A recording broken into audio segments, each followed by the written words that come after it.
Taong 2019 nang sinimulan ng mag-asawang sina Leo at Lorena Takiki ang kanilang pangarap na negosyong Humboldt Inc. sa Saskatchewan. Naaalala pa nila noon ang tahimik na studio, iilan na kliyente at pagdududa ng ilan nang magsimula ang kanilang interes sa pagtatato.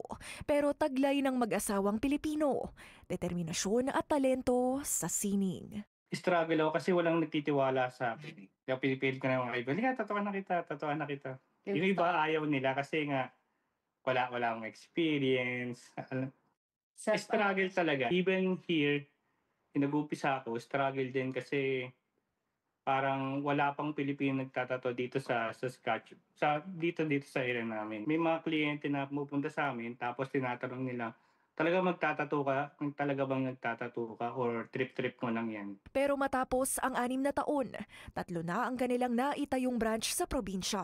Ang kanilang artist sa bawat lokasyon. Nakatanggap na rin ng iba't ibang nominasyon at mga parangal. Fulfilling sa amin na dream kasi talaga namin nung mag-start kami na makatulong kami at may ipakita talaga yung talent ng mga Pilipino. So yung dream namin na mapakita dito sa Canada na yung mga Pilipino is talagang artistic. Laking pasalamat ng mag-asawa sa mga biyayang natatanggap ngayon na pangarap lamang daw nila noon sa Pilipinas. Pareho kaming struggle sa buhay dati kasi ako as a service crew, then nagtatrabaho rin ako sa palengke.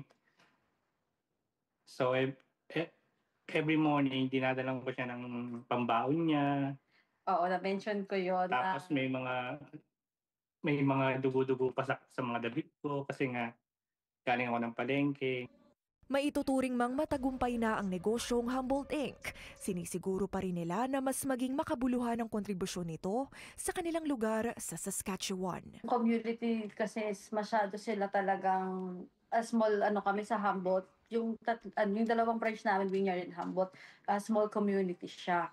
So talagang sobrang suporta nila sa amin. So kami, to give back, lahat ng mga dito na makakatulong kami. Bisa kami, pre-airbrush, pre-henna, tapos yan nga sa SPCA, kasi may puppy din kami, we love animals. So kami, nagtatattoo for a cause kami lagi, lalo na sa SPCA. So $80 lang yun, sobrang liit. Tapos yung proceed, inibigay namin doon sa mga puppy.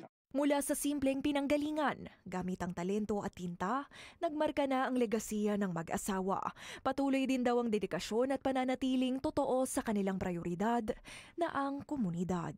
Feedback nila lagi, maganda yung tattoo quality, pero yung experience while getting the tattoo, yun yung pinaka-special daw na hindi nila makakalimutan. Yung experience nila na kahit kasi tattoo masakit di ba? So, pag andito, kinukulit namin, pag alam namin in pain na yung client.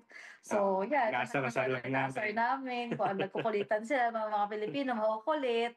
Di ba? Kasi masakit naman talaga ang tattoo ako. Laki-laki lang tattoo ako. Masakit. So, syempre, entertainin mo sila. Lagi din kami nagbibigay ng mga Filipino food, pakain. Payo nila sa mga nais makapagnegosyo rin sa Canada. Keep learning, saka lang siguro, be humble lang sa or focus ka lang dun sa goal mo.